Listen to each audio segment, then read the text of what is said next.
আসসালামু আলাইকুম। বাংলা সাহিত্যে একটি নতুন ভিডিওতে সবাইকে স্বাগতম। আজকে আমাদের ক্লাসের ভিতরে বাংলা সাহিত্যের সাহিত্যের আধুনিক যুগ 1801 থেকে বর্তমান আধুনিক যুগে যে তোমাদের কবি সাহিত্যিক আছে তাদের মধ্যে উল্লেখযোগ্য আমাদের পল্লী কবি জসীমউদ্দীন। তিনি তিনি শিক্ষা জীবনে স্নাতকোত্তর জীবনে তার কবদ কবিতাটি লিখে থাকেন। তখন এটা কল্লোল পত্রিকায় প্রকাশিত হয়। তিনি কলকাতা বিশ্ববিদ্যালয়ে অনার্স প্রথম বর্ষের ছাত্র, বাংলা বিভাগে অনার্স প্রথম বর্ষের ছাত্র ছিলেন। তার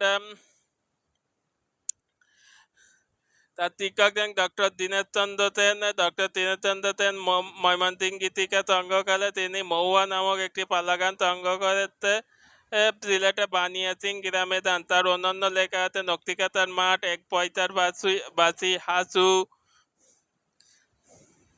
নিমন্ত্রণ, মামাবাড়ি, বিভিন্ন লেখা তার আছে। পল্লীকবি জসীমউদ্দীন তিনি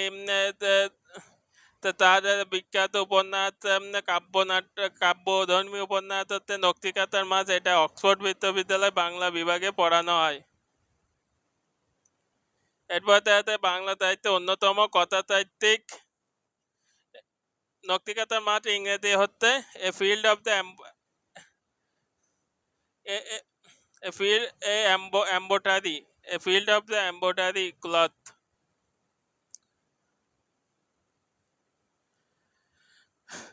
এরপরে আছে বাংলা সাহিত্যে অন্যতম কথা সাহিত্যিক শরৎচন্দ্র চট্টোপাধ্যায়। তিনি তিনি বাংলা সাহিত্যে রাজনীতি, কখনো প্রমীলা দেবী হিসেবে নারীর মূল্য উপন্যাসটি লিখেছেন। এবং শ্রী চট্টোপাধ্যায় তারপরে ন্যাড়া নামে বিভিন্ন গল্প লিখেছেন। ন্যাড়া নামে তার মহেশ গল্পটি, ছোট গল্পটি লিখেছেন। বিলাসী বিভিন্ন সমাজ সংস্কারক এবং এটা ব্যক্তিগত সমাজ সংস্কারক হিসেবে পরিচিত এবং ব্যক্তিগত জীবনে তিনি কংগ্রেসের তাতে ভারতীয় কংগ্রেসের সাথে যুক্ত ছিলেন। শরৎচন্দ্র চট্টোপাধ্যায় তার উল্লেখযোগ্য উপন্যাস বড় দিদি, মেধ দিদি, বিরাজ বউ, বিন্দুর ছেলে,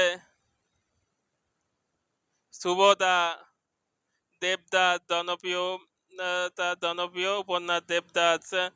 এছাড়াও বিভিন্ন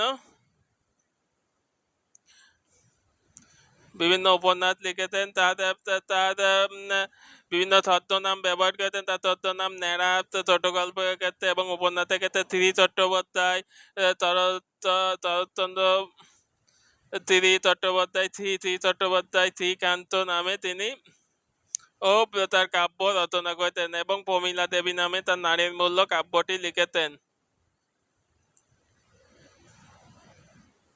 এরপরে আছে বাংলা সাহিত্যে অন্যতম কবি, ঢাকা বিশ্ববিদ্যালয় বাংলা বিভাগের অধ্যাপক মনির চৌধুরী।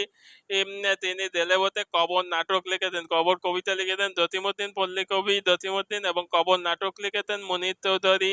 তিনি বাংলা ভাষার জন্য বাংলা ব্যাকরণ রচনা করেন। তিনি দেলেবতে কবর নাটক লেখেন এবং তার অন্যতম ঐতিহাসিক নাটক রক্তাক্ত প্যান্থর।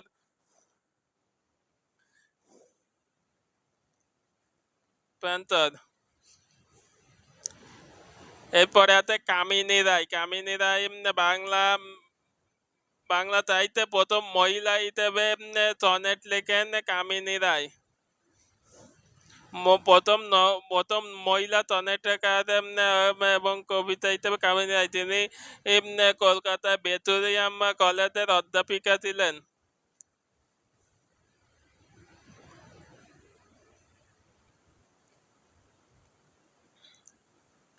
এরপরে আছে বাংলা কবিদের অন্যতম সুফিয়া কামাল। সুফিয়া কামালের তিনি বরিশাল জেলায় জন্মগ্রহণ করেন। সুফিয়া কামালের বাংলা সাহিত্যে অনেক খ্যাতি এবং অনেক অজানা জানা বিভিন্ন আমাদের কবিতা এবং কাব্যগ্রন্থ রয়েছে। তিনি বাংলা সাহিত্যের জন্য একটি গুরুত্বপূর্ণ সাহিত্যিক হিসেবে জুবিয়া কামাল বরিশালে জন্মগ্রহণ করেন।